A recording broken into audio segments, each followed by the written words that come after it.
Assalamualaikum warahmatullahi wabarakatuh. Alhamdulillah rabbil wal akibatu lil muttaqin wassalatu wassalamu ala asrofil anbiya'i wal mursalin wa ala alihi washabihi ajmain. Baiklah teman-teman semua, dari kami optik. Kami dari empat ini menganggotakan 3 orang. Pertama, saya sendiri, Khairi Gunawan dengan NPM G1D0200016. Selanjutnya, rekan saya, Iqbal, dipersilakan untuk memperkenalkan dirinya sendiri. Baiklah, perkenalkan, nama saya Muhammad Iqbal Syahputra dengan NPM G1D0200014. Kemudian rekan saya, Reza, dipersilakan. Baiklah, perkenalkan nama saya Muhammad Reza Mustaqim dengan NPM G1D0200020. Oke, selanjutnya kami akan menjelaskan materi kami mengenai fiber optik. Yang pertama, dengan materinya sendiri untuk menjelaskan dan bicara optik.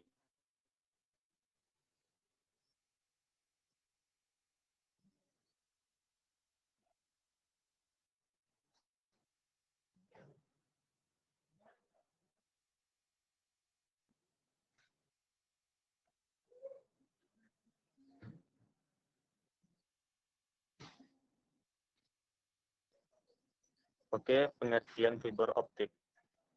Seperti yang kita ketahui, bahwasanya fiber optik atau serat optik adalah saluran transmisi yang terbuat dari kaca atau plastik yang digunakan untuk mentransmisikan sinyal cahaya dari suatu tempat ke tempat lain. Cahaya yang ada dalam serat optik sulit keluar karena indeks bias dari kaca lebih besar daripada indeks bias dari udara. Sumber cahaya yang digunakan adalah laser. Karena laser mempunyai spektrum yang sangat sempit, kecepatan transmisi serat optik sangat tinggi, sehingga sangat bagus digunakan sebagai saluran komunikasi.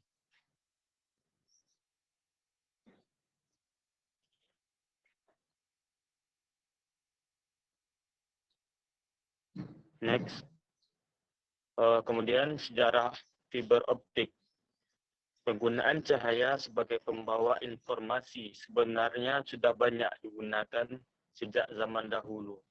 Baru sekitar tahun 1930-an, para ilmuwan Jerman mengawali eksperimen untuk mentransmisikan cahaya melalui bahan yang bernama serat optik. Percobaan ini juga masih tergolong cukup primitif karena hasil yang dicapai tidak bisa langsung dimanfaatkan. Namun harus melalui perkembangan dan penyempurnaan lebih lanjut lagi. Perkembangan selanjutnya adalah ketika para ilmuwan Inggris pada tahun 1958 mengusulkan prototipe serat optik yang sampai sekarang dipakai, yaitu terdiri atas gelas inti yang dibungkus oleh gelas lainnya. Sekitar tahun 1960-an, perubahan fantastis terjadi di Asia, yaitu ketika para ilmuwan Jepang berhasil membuat jenis serat optik yang mampu mentransmisikan gambar. Di lain pihak, para ilmuwan, selain mencoba untuk memandu cahaya melewati gelas atau serat optik, namun juga mencoba untuk menjinakkan cahaya. Kerja keras itu pun berhasil ketika sekitar 1959 laser ditemukan. Laser beroperasi pada daerah frekuensi tampak sekitar 1014 Hz atau ratusan ribu kali frekuensi gelombang mikro. Baiklah, kemudian rekan saya akan menjelaskan materi selanjutnya. Pada Iqbal, dipersilakan.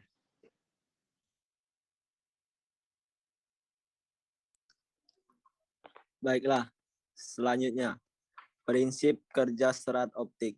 Bisa kita lihat pada gambar yang ada di slide kali ini, yaitu untuk sistem kerjanya yang pertama itu sinyal awal atau source yang berbentuk sinyal listrik ini pada transmitter diubah oleh transducer elektropik atau dioda laser atau juga bisa disebut laser dioda menjadi gelombang cahaya.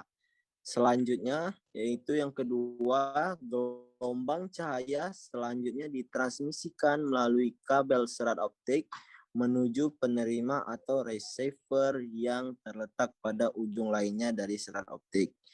Dan yang terakhir itu adalah yang ketiga, pada penerima atau receiver sinyal optik ini dibawa oleh transducer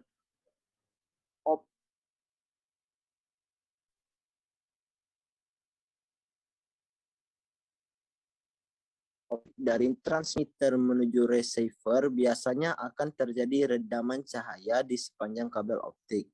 Sambungan-sambungan kabel dan konektor-konektor di perangkatnya. Oleh karena itu, jika jarak transmisinya jauh, maka diperlukan sebuah atau beberapa repeater yang berfungsi untuk memperkuat gelombang cahaya yang telah mengalami redaman sepanjang perjalanan. Next. Keuntungan dari fiber optik ini yang pertama itu adalah lebar bidang yang luas sehingga sanggup menampung informasi yang besar. Yang kedua, bisa kita ketahui juga bahwa bentuk yang sangat kecil dan murah. Yang ketiga itu tidak terpengaruh oleh medan elektris dan medan magnetis. Yang keempat, isyarat dalam kabel terjamin keamanannya. Yang kelima, karena di dalam serat tidak terdapat tenaga listrik, maka tidak akan terjadi ledakan maupun percikan api. Di samping itu, serat tahan terhadap gas beracun, bahan kimia, dan air, sehingga cocok ditanam dalam tanah. Dan yang terakhir itu bisa kita ketahui untuk keuntungan fiber optik ini yaitu substan sangat rendah, sehingga memperkecil jumlah sambungan dan jumlah pengulang. Baiklah, itu saja materi yang bisa saya sampaikan. Saya kembalikan ke moderator. Baiklah, terima kasih kepada rekan saya Iqbal. Kemudian penjelasan selanjutnya akan dijelaskan oleh rekan saya kepada Reza Mustaqim. Dipersilakan. Baiklah, selanjutnya yaitu kelemahan. Kelemahan dari serat fiber optik yaitu yang dimana kita ketahui yang pertama sulit membuat terminal pada kabel serat, dan yang kedua penyambungan serat harus menggunakan teknik dan ketelitian yang tinggi.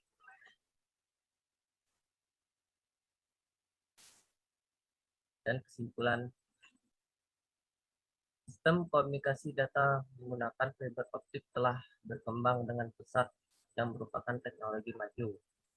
Sistem fiber optik mampu menyediakan kapasitas sangat besar karena mempunyai lebar pita yang sangat lebar, sehingga dapat digunakan untuk keperluan komunikasi data dengan kecepatan yang sangat tinggi, sampai M-Baud yang sangat diperlukan dewasa ini. Di Indonesia, sistem komunikasi data melalui fiber optik perlu dikembangkan untuk mengantisipasi kebutuhan masyarakat modern akan komunikasi data yang lebih handal pada akhir-akhir ini sangat meningkat. Setelah itu saja yang dapat saya presentasikan. Baiklah, terima kasih kepada rekan-rekan saya yang telah menjelaskan materi mengenai fiber optik. Mungkin hanya itu yang bisa kami sampaikan dari kelompok 4 mengenai materi fiber optik. Kalau ada salah kata maupun perbuatan, kami mohon maaf. Atas kejanggalannya, kami juga mohon maaf. Wabillahi taufiq wal hidayah. Kami dari kelompok 4 mohon undur diri. Terima kasih. Wassalamualaikum warahmatullahi wabarakatuh. Waalaikumsalam Waalaikumsalam warahmatullahi wabarakatuh. wabarakatuh.